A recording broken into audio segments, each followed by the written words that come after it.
Hey guys, welcome back to our channel Vasavi blogs. ఈరోజు video వచ్చేసి ఏమిటంటే, ఈ వర్షాకాలం సీజన్లో చిన్నపిల్లల నుండి పెద్దవాళ్ళ వరకు జలుబు, గొంతు నొప్పి ఇలాంటి వాటి బారిన పడకుండా ఉండాలన్నా, లేకపోతే వచ్చినా సరే ఎలాంటి టానిక్లు, టాబ్లెట్స్ అవసరం లేకుండా వెంటనే రిలీఫ్ ఇవ్వడానికి ఒక మంచి కషాయం అయితే మీతో షేర్ చేసుకుంటానండి. వీడియోలోకి అయితే వెళ్ళిపోదాం. ముందుగా మనం ఏమిటంటే, ఈ కషాయం అయితే ఎప్పటికప్పుడు ప్రిపేర్ చేసుకోవాలి, నిల్వ పెట్టకూడదు. పిల్లలకు కదా, ఫ్రెష్గా ఇవ్వాలి. ముందైతే స్టవ్ వెలిగించుకొని ఒక గిన్నె పెట్టుకొని అందులో వాటర్ అయితే తీసుకున్నాను. నేనైతే 2 కప్స్ తీసుకున్నాను. 2 కప్స్ అంటే ఇద్దరికి సరిపడా తీసుకున్నాను. ఇప్పుడైతే ఫ్రెష్గా కడిగి పెట్టుకున్న తులసి ఆకులు ఉంటాయి కదా, అవి తీసుకోవాలి. నెక్స్ట్ మిరియాలు, కొంచెం బెల్లం. స్టవ్ పైన అయితే వాటర్ పెట్టుకున్నాం కదా, అవి మరిగే వరకు మనమైతే ఈ మిరియాలు అయితే కొంచెం కచ్చా పక్కాగా దంచుకోవాలి. ఇక్కడ మిరియాలు అయితే ఏజ్ని బట్టి తీసుకోండి. పెద్దవాళ్ళు అయితే కొంచెం ఎక్కువ తీసుకున్నా పర్లేదు. చిన్న పిల్లలకైతే కనీసం ఒక 5 ఉండేటట్లు చూసుకోండి. ఎందుకంటే కొంచెం కారం ఉన్న మిరియాలు చాలా బాగా పనిచేస్తాయి. ఇన్ఫెక్షన్కి ఫైట్ చేయడానికి ఈ మిరియాలు చాలా అద్భుతంగా పనిచేస్తాయి. వాటర్ అయితే మసలాయి. ఇప్పుడు ఆ మిరియాల పౌడర్ అయితే అందులో వేసేసుకోవాలి.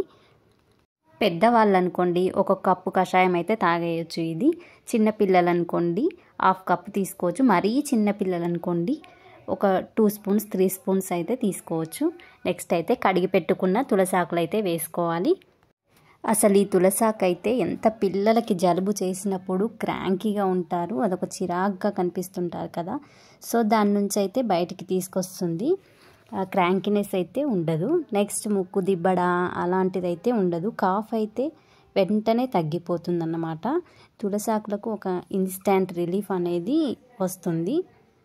సో ఇక్కడ బెల్లం ఎందుకు వేస్తున్నామంటే, ఒక్క టేస్ట్ కోసమే కాదండి, మన ఇమ్యూనిటీని బూస్ట్ చేయడానికి, ఇంకా ఫ్లూ ఇన్ఫెక్షన్ ఇలాంటి వాటిని చాలా బాగా పనిచేస్తుంది బెల్లం అయితే. బెల్లం కరిగే వరకు అయితే మరిగించాలి. ఇది ఒక 5 మినిట్స్ అట్లా మరిగిస్తే చాలు.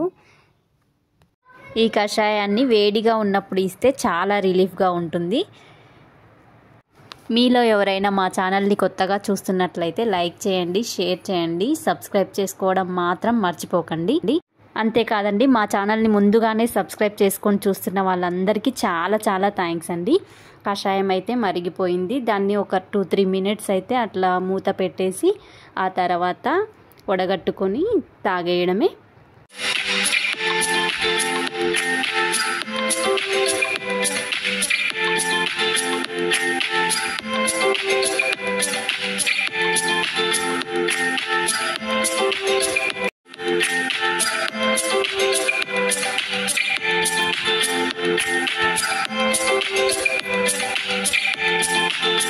అంతేనండి, వేడి వేడి కషాయం అయితే మనకు రెడీ అయిపోయింది. ఇప్పుడైతే మా బాబుకైతే ఇచ్చాను.